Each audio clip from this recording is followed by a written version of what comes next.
ನಮಸ್ಕಾರ ವೀಕ್ಷಕರೇ, ಇವತ್ತು ಕೇರಳ ಶೈಲಿಯ ಪುಟ್ಟು ಮಾಡೋಣ ಅಂತ. ಅದು ನನ್ನ ಶೈಲಿಯಲ್ಲಿ ನೋಡಿ. ನಾನು ಈ ಒಂದು ನಮ್ಮ ಕೊಕೊನಟ್ ಶೆಲ್ ತೆಂಗಿನ ಚಿಪ್ಪಿನಲ್ಲಿ ಇದನ್ನು ಚೆನ್ನಾಗಿ ತೊಳೆದು ಇದಕ್ಕೆ ಹೋಲನ್ನು ಮಾಡಿ ಅದರಲ್ಲಿ ಮಾಡಿದಂತಹ ಈ ಪುಟ್ಟು ನೋಡಿ ಹೇಗೆ ಬಂದಿದೆ ನೋಡಿ. ಇದು ಸ್ವಲ್ಪ ಕಲರ್ ಇದರಲ್ಲಿ ನಿಮಗೆ ಮೇಲೆ ಸ್ವಲ್ಪ ಕಪ್ಪು ಬರ್ಬೋದು. ಯಾಕೆ ಹೇಳಿದ್ರೆ ಇದು ಈ ಚಿಪ್ಪಲ್ಲಿ ಒಂದು ಆಯಿಲ್ ರಿಲೀಸ್ ಆಗ್ತದೆ. ಅದು ಬಿಸಿ ಆದಾಗ ಅದು ದೇಹಕ್ಕೆ ಬಹಳ ಉತ್ತಮ. ಆದ್ರಿಂದಾಗಿ ಅದು ನಮ್ಮ ದೇಹ ಸೇರಿದ್ರೆ ಅದರಲ್ಲಿರುವ ಫೈಬರ್ ಅಂಶಗಳು ನಮ್ಮ ದೇಹವನ್ನು ಸೇರಿಕೊಳ್ತದೆ ಅಂತೆ. ಆದ್ರಿಂದಾಗಿ ನಾನು ಕೇರಳ ಶೈಲಿಯ ಪುಟ್ಟನ್ನು ನನ್ನ ಶೈಲಿಯಲ್ಲಿ ಮಾಡಿ ನೋಡಿ ಈ ರೀತಿಯಾಗಿ ಬಂದಿದೆ. ಅದನ್ನು ಈ ನೇಂದ್ರ ಬಾಳೆ ಹಾಗೂ ಅಥವಾ ಈ ಕಡಲೆ ಉಪ್ಕರಿ ಅದರೊಟ್ಟಿಗೆ ತಿಂದರೆ ಬಹಳ ಸೊಗಸಾಗಿರ್ತದೆ. ಹಾಗಾದರೆ ಹೇಗೆ ಮಾಡುವುದೆಂದು ನೋಡೋಣಲ್ಲವೇ? ನೋಡಿ ವೀಕ್ಷಕರೇ, ಇದು ನಾನು ದೋಸೆ ಅಕ್ಕಿಯನ್ನು 2-3 ಬಾರಿ ತೊಳೆದು ನೀಟಾಗಿ ಅದರ ನೀರನ್ನು ಆರಿಸಿಕೊಂಡು ಹೀಗೆ ಹರಡಿಕೊಂಡಿಟ್ಟಿದ್ದೇನೆ. ಇದೀಗ ಒಂದೂವರೆ ಗಂಟೆಯ ನಂತರ ಇದನ್ನು ನಾನೀಗ ಡ್ರೈ ಪೌಡರ್ ಮಾಡಲಿಕ್ಕಿದ್ದೇನೆ. ಆಮೇಲೆ ನೋಡೋಣ ವೀಕ್ಷಕರೇ. ಇಲ್ಲಿ ನೋಡಿ, ಇದು ಇದು ಡ್ರೈ ಆಗಿದೆ. ಈಗ ಇದನ್ನು ನಾನೀಗ ಪೌಡರ್ ಮಾಡಿಕೊಂಡಿದ್ದೇನೆ. ಇದನ್ನು ನಾನು ಕ್ಲೀನ್ ಮಾಡಿ ಒಂದು 2 ಗಂಟೆ ಇಟ್ಟುಕೊಂಡಿದ್ದೇನೆ. ಸ್ವಲ್ಪವೇ ಇಷ್ಟನ್ನು ತರಿಯಾಗಿ ಪೌಡರ್ ಮಾಡಿಕೊಳ್ಳೋಣ.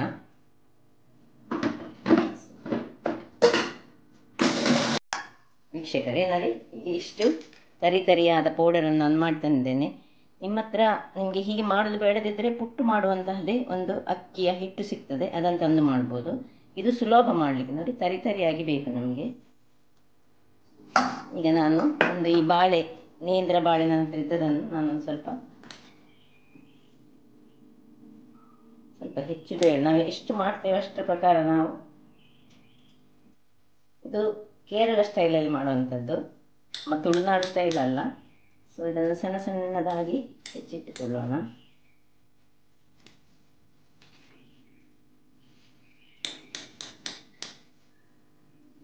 ಹೆಚ್ಚಾಗಿ ಉಟ್ಟು ಮತ್ತು ಕಡಲೆ ಸಹ ಮಾಡಿದ್ದದು ಉಂಟು. ನಾನು ನನ್ನ ಹಿಂದಿನ ವಿಡಿಯೋದಲ್ಲಿ ಹೇಗೆ ನಮ್ಮ ತುಳುನಾಡು ಸ್ಟೈಲ್ನಲ್ಲಿ ಕಡಲೆ ಮಾಡೋದನ್ನು ತೋರಿಸಿಕೊಟ್ಟಿದ್ದೇನೆ.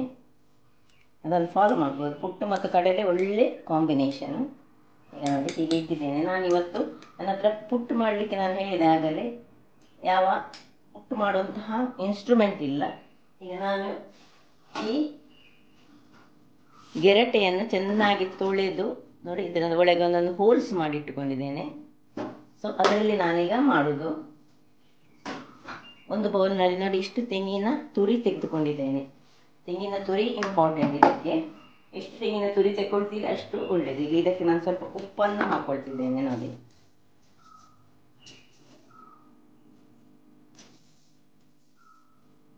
ರುಚಿಗೆ ತಕ್ಕಷ್ಟು ಉಪ್ಪು. ಇಲ್ಲಿ ನೋಡಿ, ಇದು ಸ್ಟೀಮರ್ ಅನ್ನು ಬೇಯಲಿಕ್ಕೆ ರೆಡಿ ಮಾಡಿ ಇಟ್ಟುಕೊಂಡಿದ್ದೇನೆ.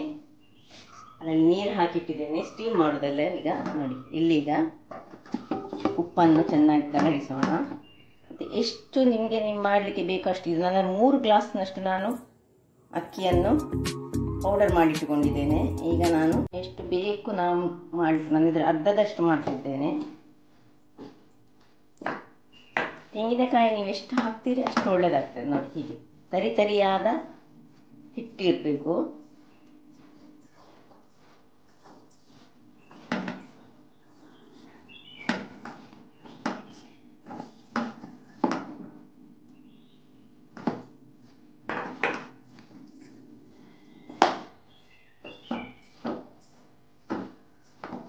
ಒಳ್ಳೆ ಮಿಕ್ಸ್ ಮಾಡಿಕೊಳ್ಳೋಣ.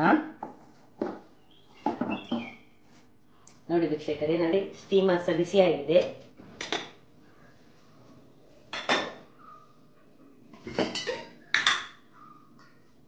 ಈಗ ನೋಡಿ, ನಮ್ಮ ಇವುಗಳಲ್ಲಿ ಸಹ ಒಳ್ಳೆ ಆಯುರ್ವೇದಿಕ್ ಅಂಶಗಳುಂಟು.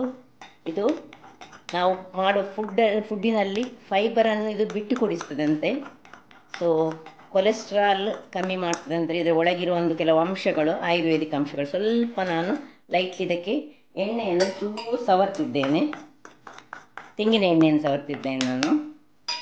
ಈಗ ಸ್ವಲ್ಪ ಇದರಲ್ಲಿ ಟೈಟಾಗಿ ಹೀಗೆ ಮಾಡಿ ಸ್ವಲ್ಪ ನಡುವಲ್ಲಿ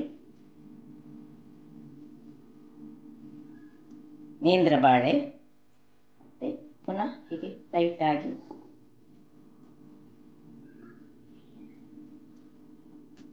ಒತ್ತಿಕೊಂಡು ನೋಡಿ. ಇದರ ಅಡಿಯಲ್ಲಿ ಒಂದು ಹೋಲ್ ಉಂಟು.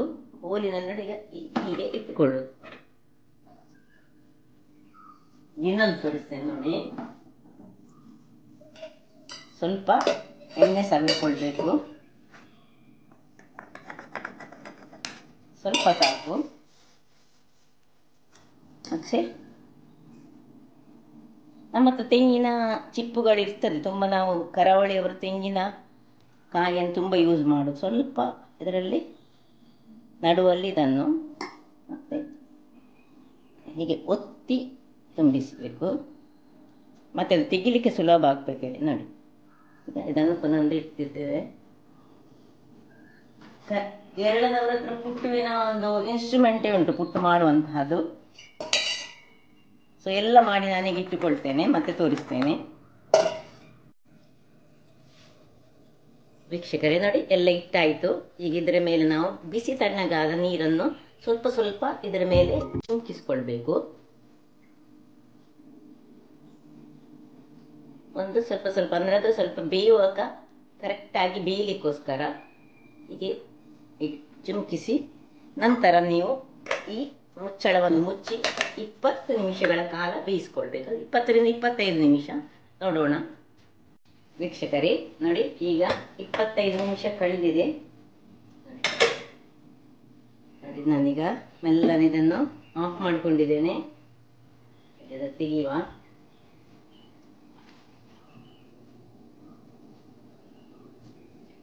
ಈಗ ಇದರಲ್ಲಿರುವ ಈ ನಮ್ಮ ತೆಂಗಿನ ಚಿಪ್ಪಿನಲ್ಲಿರುವಂತಹ ಕಣೇರ ಅಂಶಗಳು ಅದಕ್ಕೆ ಸ್ವಲ್ಪ ಬರ್ತದೆ. ಸ್ವಲ್ಪ ಕಲರ್ ಬ್ಯಾಕ್ ಸೈಡಲ್ಲಿ ಕಪ್ಪು ಬಂದರೂ ತೊಂದರೆ ಇಲ್ಲ. ಯಾಕೆ ಹೇಳಿದರೆ ನೋಡಿ,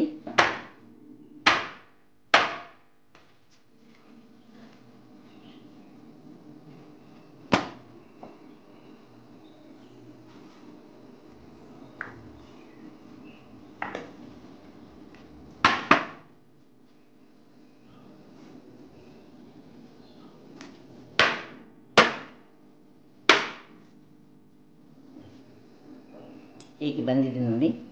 ಸೊ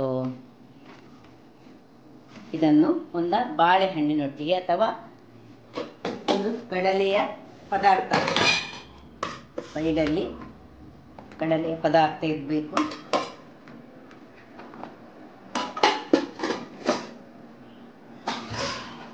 ಹಾಗೂ ಒಂದು ಬಾಳೆಹಣ್ಣನ್ನು ಸಹ ಸೈಡಲ್ಲಿ ಇಟ್ಟುಕೊಂಡು ಇದನ್ನು ತಿನ್ಬೋದು.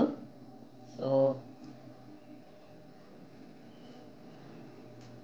ನೋಡಿದ್ರಲ್ಲ ವೀಕ್ಷಕರೇ, ಹೀಗೆ ಕಪ್ಪು ಬಂದರೂ ತೊಂದರೆ ಇಲ್ಲ. ಯಾಕೆ ಹೇಳಿದರೆ ಇದರಲ್ಲಿ ಇದು ಈ ತೆಂಗಿನ ಚಿಪ್ಪಿನಲ್ಲಿರುವಂತಹ ಚಿಪ್ಪಿನ ಅಡಿಭಾಗದಲ್ಲಿ ಅದರಲ್ಲಿ ಆಯಿಲ್ ಅಂಶ ಇರ್ತದೆ. ಅದು ದೇಹಕ್ಕೆ ಬಹಳ ಒಳ್ಳೆಯದು. ಈ ಕೊಲೆಸ್ಟ್ರಾಲ್ನೆಲ್ಲ ಕಮ್ಮಿ ಮಾಡುವಂಥ ಶಕ್ತಿ ಅದಕ್ಕೆ ಉಂಟಂತೆ.